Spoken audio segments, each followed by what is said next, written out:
Madam Speaker, this motion does three things. The first thing it does is that it removes the GST from all forms of home heating. The GST, after all, Madam Speaker, is a conservative tax that was brought in by a former conservative government, and it's being applied to something that, as we've heard many times in this place, is an essential.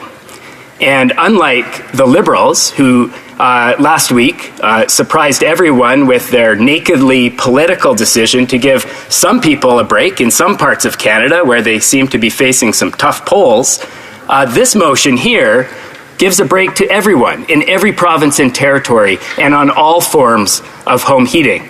Madam Speaker, we know that the Prime Minister now has a carbon tax coalition with the separatist Bloc Québécois. And we know that he did this because he could not maintain his existing coalition. The pressure that Conservatives mounted on the NDP forced them to collapse and admit that they had been wrong all along. That's why I move the motion to the following amendment to the motion, which reads, that we will add a section D, and it shall read that extend the temporary 3-year pause to the federal carbon tax on home heating oil to all forms of home heating. Thank you very much. It is my duty to inform honourable members that an amendment to an opposition motion may be moved only with the consent of the sponsor of the motion, or in the case that he or she is not present, consent may be given or denied by the House Leader, the Deputy House Leader, the Whip, or the Deputy Whip of the sponsor's party. The honourable member for North Island Powell River. Thank you, Madam Speaker. We do not accept.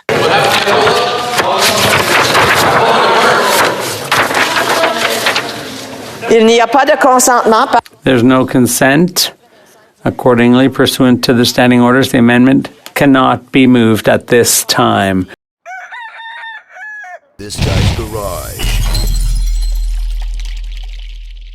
Like and subscribe. The Bloc voted in favor of keeping the tax on home heating. And we learned in La Presse that the Bloc wants to keep the Liberals in power for another 2 years. We also learned in La Presse that there was a call between the Bloc Québécois leader and the Prime Minister, a call to protect and save this Liberal government's agenda. So, will they be transparent about all the conditions of this new costly coalition? The Right Honourable Prime Minister. Mr. Speaker, as everyone in this room knows, I am always willing to work with whoever wants to do more to fight climate change, who wants to do more to help Canadian families through these difficult times. I'm very happy that the Bloc Québécois has recognized that the best way to fight climate change is to put a price on pollution and to help families with associated costs. And that's what we're doing. I regularly have conversations with the Bloc Québécois leader, but I haven't had any recently. The last time we talked, the Bloc leader and I, we talked about the Middle East and Israel. The Honourable Leader of the Opposition. The Prime Minister is desperate to save his carbon tax, especially on heat. And he started by giving a temporary pause to some people in a region where he was plummeting in the polls and his caucus was revolting. But then he found that the entire country was in revolt and he needed a new coalition partner to save him from my common sense confidence vote to take the tax off the heat. He got that support from the Bloc Québécois. We now learn that he has been in discussions with the Bloc to help him stay in power for 2 years. What did he promise the separatists for them to enter into this costly carbon tax coalition?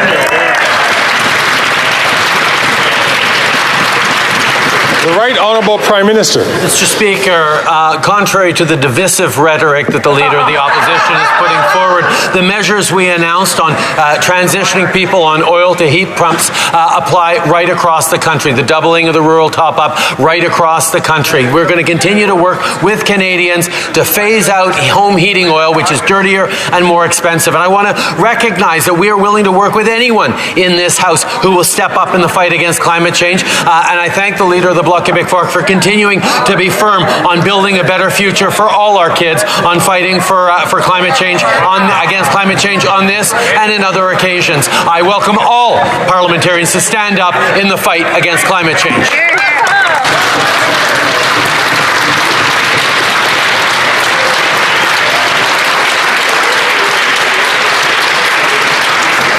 The Honourable Leader of the Opposition. Now he's thanking the separatists for helping him save his carbon tax and support his plan to quadruple the tax on heat, gas, and groceries. This Prime Minister is playing a very dangerous game. First, he divided Canadians by giving a temporary pause to some people in a region where he was plummeting in the polls and his caucus was revolting. When all Canadians then revolted against this divisive plan, he's turned to the separatists who say that they are going to keep him in power for 2 years and that the leader of the Bloc has had a call with the Prime Minister to do it. In the interest of transparency, will the Prime Minister reveal what he promised the separatists for them to join in this costly carbon tax coalition?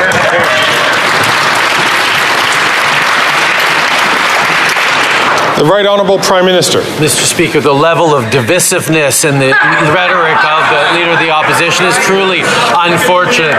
Mr. Speaker, the vast majority of Canadians, like the vast majority of members in this House of Commons, recognize that climate change is real, recognize we need to continue to step up in the fight against climate change, not just for the well-being of the planet and future generations, but for families' bottom lines, for families' jobs and careers as well, and we will continue to do that. As members of this party know, of the House of Commons know, I exchange regularly with leaders of different political parties. I haven't spoken recently with the leader of the Bloc except on the issue of the Middle East, but I'm always open to talking to any party leader that wants to talk about fighting climate change.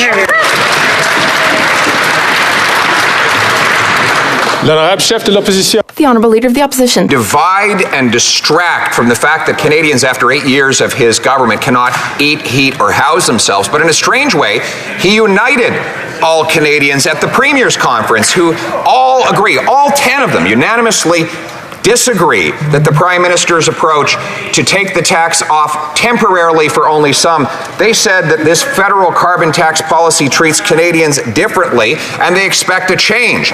Will the Prime Minister pull together all the premiers in an emergency carbon tax conference so that we can take the tax off and keep the heat on?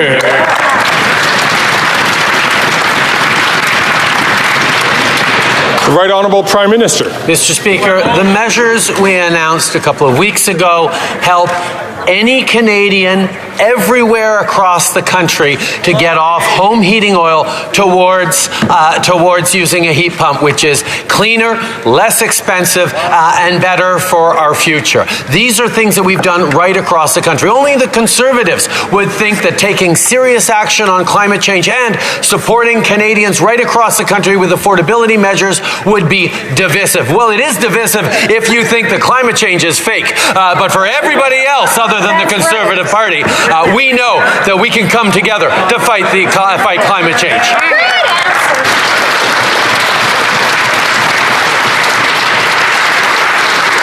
The Honourable Leader of the Opposition.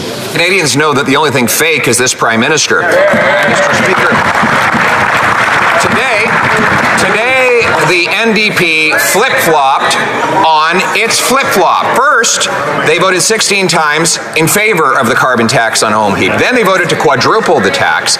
Then yesterday, they panicked and flip-flopped and voted for my plan to take the tax off home heating, admitting that they were wrong all along. And now today, they said they're in favor of the tax on home heat by refusing my amendment. So will the Prime Minister tell us at 2:26 p.m. what is the NDP position on the carbon tax right now?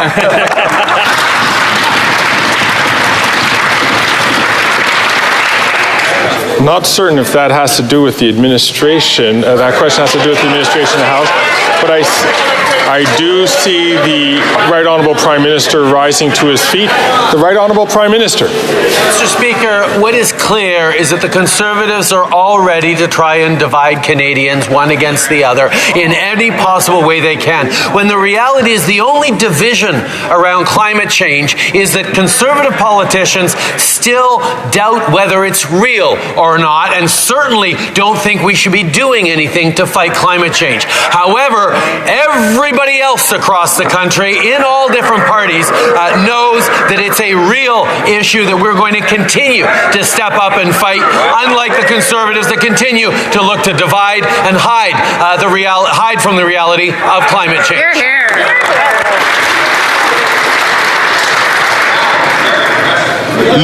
The Honourable Member for Belleuil-Chambly. Mr. Speaker, what the opposition leader is talking about, this phone call, it never occurred. The only true thing that the member is saying is that we are separatist.